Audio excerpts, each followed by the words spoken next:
Bottom line of all of this is that the villain of this story is Alejandro Mayorkas. The villain of this story is Joe Biden. We The need villains, Donald Trump more than Mayorkas ever and to get Biden. our immigration under control, to seal that border shut, to stop this invasion.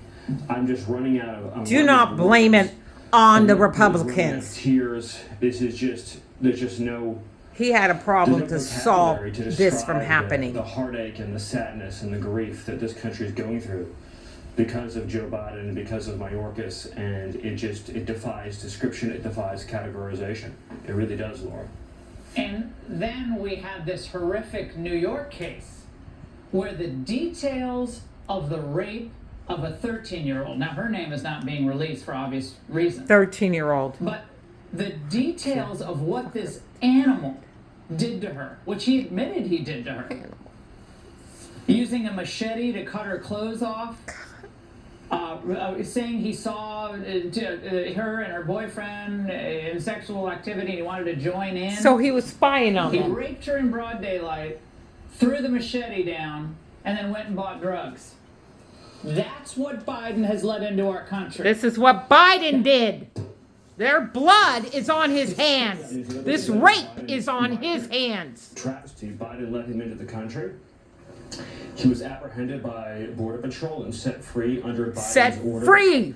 So this is Joe Biden. These are his migrants. These are his policies. These are his casualties. These are his tragedies. And just as a country, we're exhausted by the horror, by the sadness, by the loss of life. That wall was up. This would not have To happened. the human spirit, the human soul, to our families. Again, Joe Biden is one of the great villains of American history. Alejandro the Mayorkas worst. is one of the great villains of American history. What they have Blood wrought on in their our hands. communities. Blood Blood on their It is hands. rape, That's an overused blood, phrase, destruction but that's the case. Yes. on the hands of It's the. one of the great stains on the conscience of America and the West in our history. And let's be very clear, Laura, Joe Biden is 100% responsible for that rape in New York.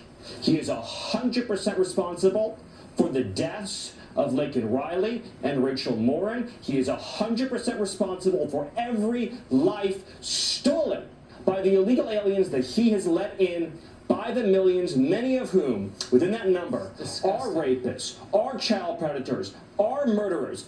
All of this on Joe Biden's head, all of it on his conscience. There are rivers of blood on the hands of Joe Biden and Alejandro Mayorkas. That's the truth. And this invasion now, bring back Trump. That's right. Every city in America and every community. I had friends in Wyoming today tell me that, oh yeah, they're here as well. Little towns in Wyoming dropped off. Now they're building big buildings to house the migrants that they Bullshit. don't have any place for. And regular Who's people- paying for it? Ground for criminal migrants. Americans, wake up. Evicted from Democrat And Americans, you heard wake Patty the Moran, F what about up. Americans. We're American citizens. That's a grieving mother's words. What about Stephen, our thank children? you. Yeah, what about our kids? Stephen, thank you. Okay. Well, Mr.